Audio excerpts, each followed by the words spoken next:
કોઈકે ખૂબ જ કમાલની વાત કરી છે કે જો તમે ખુશ રહેશો તો ખુશીઓ તમારી પાસે આવશે અને જો તમે દુઃખી રહેશો તો દુઃખ તમારી પાસે આવશે. તમે જેવું વિચારો છો એવી જ વસ્તુનું આકર્ષણ તમારી તરફ થવા લાગે છે. નમસ્કાર, પ્રણામ મિત્રો, સ્વાગત છે તમારું એક નવા વિડીયોમાં. દોસ્તો, આજનો વિડીયો પોતાના પરિવારને ખુશ રાખવા માટે કેવા વિચારો રાખવા જોઈએ, કેવી રીતે પોતાના પરિવારને ખુશ રાખી શકાય એના વિશે છે. ચેનલમાં નવા હોવ તો લાઈક, શેર અને સબસ્ક્રાઈબ જરૂર કરો અને વિડીયોને અંત સુધી જરૂર જુઓ જેથી પૂરતી માહિતી મળી શકે. તો ચાલો શરૂ કરીએ. નંબર 1, હું નીકળ્યો હતો સુખની શોધમાં, ત્યાં રસ્તામાં ઊભેલા દુઃખોએ કહ્યું કે અમને લીધા વિના સુખનું સરનામું નથી મળતું. એટલા માટે મિત્રો, જીવનમાં ક્યારેક દુઃખો આવી જાય તો ચિંતા ના કરવી, કારણ કે દુઃખ પછી સુખ જરૂર આવે છે. નંબર 2, ગઈકાલનો અફસોસ અને આવતીકાલની ચિંતા, આ બે ચોર એવા છે કે જે તમારી બધી જ ખુશીઓને ચોરી લે છે. એટલા માટે હંમેશા જીવનમાં ચિંતા કર્યા વિના ખુશ રહેતા શીખી જાઓ, કારણ કે ચિંતા કરવાથી કંઈ પણ નથી બદલતું, કંઈ નથી બદલી શકાતું. નંબર 3, જિંદગીમાં ભલે હજારો લોકો મતલબી ભટકાય, પરંતુ એક વ્યક્તિ સાચી લાગણી વાળો મળી જાય ને તો હિસાબ બરાબર થઈ જાય છે. નંબર 4, રાત સવારની રાહ નથી જોતી, ખુશ્બુ મોસમની રાહ નથી જોતી. એટલા માટે જે કંઈ પણ મળે જીવનમાં એમાં ખુશીથી જીવજો, કારણ કે જિંદગી સમયની રાહ નથી જોતી. જ્યાંથી અંત થયો હોય ત્યાંથી નવી શરૂઆત કરો, કારણ કે જે મળવાનું હોય છે તે ગુમાવ્યા કરતાં હંમેશા સારું હોય છે. સારા માણસોની સંગતમાં હંમેશા ફાયદો જ થાય છે, કારણ કે જ્યારે હવા ફૂલો ઉપરથી પસાર થાય છે ને ત્યારે આખું વાતાવરણ સુગંધિત બની જાય છે. પરોસો પણ કાચ જેવો હોય છે, એકવાર તૂટી જાય ને તો ચહેરાઓ પણ અલગ અલગ દેખાવા માંડે છે. જ્યારે કોઈને તમારી સાથે સંબંધ ખતમ કરવો હોય ત્યારે તે સૌથી પહેલાં તમારાથી વાત કરવાનું બંધ કરશે, પછી તમારાથી દૂરી બનાવશે, પછી તમને ઇગ્નોર કરવા લાગશે, પછી તમને એ મહેસૂસ કરાવશે કે તમે જીવતા રહો કે મરી જાઓ, એમને કંઈ ફરક નથી પડતો. નમક જેવો કિરદાર નિભાવો સાહેબ, ના કોઈ તમને હદથી વધારે ઉપયોગ કરી શકે કે ના કોઈ તમારા વિના રહી શકે. તમારી આર્થિક સ્થિતિ ભલે ગમે તેવી હોઈ શકે, પરંતુ ખુશ રહેવા માટે તમારી માનસિક સ્થિતિ સારી હોવી એ ખૂબ જ જરૂરી હોય છે મિત્રો. સત્ય તો એ છે કે સફરની મજા લેવી જોઈએ, બાકી મંજિલ એ તો બધાને સ્મશાન જ છે. મને જરૂર નથી એ માણસની જે પોતાના મતલબ માટે, પોતાના સ્વાર્થ માટે મારી સાથે છે. હું તો ખુશ છું મારા ભગવાનની સાથે, જે કોઈ પણ મતલબ વિના મારી સાથે છે. જિંદગીમાં ક્યારેય નિરાશ ન થઈ જવું મિત્રો, કારણ કે સવાર એમનું પણ પડે છે જેમના દિવસો ખરાબ હોય છે.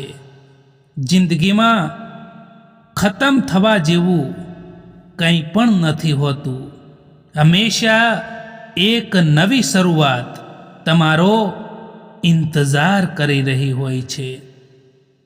ભીડ સાથે ચાલવું એ તો તમને હિંમત આપી શકે છે, પરંતુ જો તમારે જીવનમાં આગળ વધવું છે અને જીવનમાં પ્રગતિ કરવી છે ને, જીવનમાં કંઈક કરવું છે ને, તો તમારે હંમેશા એકલા જ ચાલવું પડશે. તમારે તમારા જીવનના ફેંસલા તમારી જાતે જ લેવા પડશે. બીજાને જોઈને જો તમે ફેંસલા લેશો તો તમે જિંદગીમાં ક્યારેય પણ આગળ નહીં વધી શકો. તે હંમેશા યાદ રાખજો મિત્રો. બુદ્ધિમાન વ્યક્તિની ઓળખ એ હોય છે કે તે ક્યારેય અભિમાન કે અહંકાર નથી કરતા. નિંદ અને નિંદા ઉપર જે વ્યક્તિ વિજય મેળવી લે છે તેને આગળ વધતા કોઈ નથી રોકી શકતું. મેં જિંદગીને એમ પૂછ્યું કે તું આટલી કઠિન કેમ છે? જિંદગીએ કહ્યું કે આસાનીથી મળવાવાળી ચીજની લોકો હવે ક્યાં કદર કરે છે. હંમેશા આપણે એ લોકોના હાથોનો મજાક બનીએ છીએ જે લોકોને આપણે આપણા કમજોર સમયમાં આપણું બધી જ વાતો બતાવી દેતા હોઈએ છીએ. આજકાલ સંબંધોને તોડવા માટે ભૂલોની જરૂર નથી પડતી.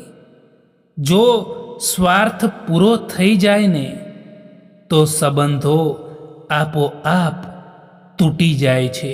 કારણ કે હવે લોકો સ્વાર્થ ખાતર સંબંધ બનાવતા થઈ ગયા છે.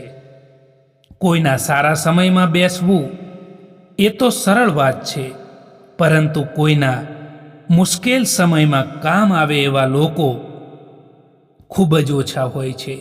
જેમના મનના ભાવો સારા હોય છે એમનું દરેક કામ સારું જ થાય છે. યાદ આપણે એમને કરીએ છીએ જેમને આપણે પોતાના માનીએ છીએ, અને યાદ આપણે એમને આવીએ છીએ જે વ્યક્તિ જે લોકો આપણને પોતાના માને છે. વૃક્ષ ક્યારેય તેના ખરી ગયેલા પાન પર ધ્યાન નથી આપતું. તે હંમેશા નવા પાન બનાવવામાં વ્યસ્ત હોય છે. એમ તમે પણ જે ભૂલો થઈ ગઈ જીવનમાં તેને ભૂલી જાઓ અને શું નવું મેળવવાનું છે જીવનમાં શું નવું કરવાનું છે તેના વિશે વિચારો તો તમે હંમેશા આગળ વધી શકશો. જીવનમાં એક અંદાજ રાખો મિત્રો કે જે લોકો તમને સમજી ના શકે તેમને નજરઅંદાજ કરો. એક વાત તો સાચી છે કે સાચો, સીધો અને ઈમાનદાર માણસ હોય છે તેની ઇજ્જત 0 હોય છે. બાકી જે જૂઠું બોલે છે, જે માણસ બેઈમાની કરે છે, કોઈકની ઈર્ષા કરે છે, એ દુનિયાની નજરોમાં હીરો છે. સમય દેખાતો નથી, પરંતુ ઘણું બધું દેખાડી દેતો હોય છે. આપણા હોવાનો દેખાવો તો બધા જ કરે છે, પરંતુ કોણ આપણા અને કોણ પરાયા છે એ તો સમય જ દેખાડે છે. એ માણસને ક્યારેય ના ભૂલતા જ્યારે દરેક કોઈ બહાનું બનાવી રહ્યા હતા અને એ માણસ તમારી સાથે ઊભો હતો. બધા જ લોકોએ સાથ ત્યાં સુધી આપ્યો જ્યાં સુધી એમને કંઈક મતલબ હતો. દર્દ કોને કહેવાય એ એમને પૂછો જે કોઈકની ખુશીઓ માટે એમનાથી દૂર થઈ ગયા હોય. જે સંબંધો તમારું સ્વાભિમાનને છીનવી લે છે, જે સંબંધોમાં તમારી કદર ના થાય, જે સંબંધો તમારી રિસ્પેક્ટ ના કરે, એ સંબંધોથી દૂર થઈ જવું જ સારું હોય છે. કારણ કે જ્યાં તમારી કદર નથી, જ્યાં તમારા સ્વાભિમાનની કદર નથી, ત્યાંથી દૂર થઈ જવું જ ઠીક હોય છે મિત્રો. કોઈનું ખોટું કરીને ક્યારેય પણ ખુશ ના થવું જોઈએ મિત્રો. કારણ કે જ્યારે એ ખરાબ કર્મનો હિસાબ થાય છે ને ત્યારે સાંભળવાનું તો દૂર પરંતુ રડવા લાયક પણ નથી રહેતા. ઘડિયાળના કાંટા નિયમ પર ચાલે છે, એટલા માટે સૌ તેના પર વિશ્વાસ કરે છે. તમે પણ નિયમ પ્રમાણે ચાલો, લોકો તમારા પર પણ વિશ્વાસ જરૂર કરશે. મિત્રો આ વિડીયો પસંદ આવ્યો હોય તો આ ચેનલને સબસ્ક્રાઈબ જરૂર કરો. વિડીયો જોવા માટે આભાર.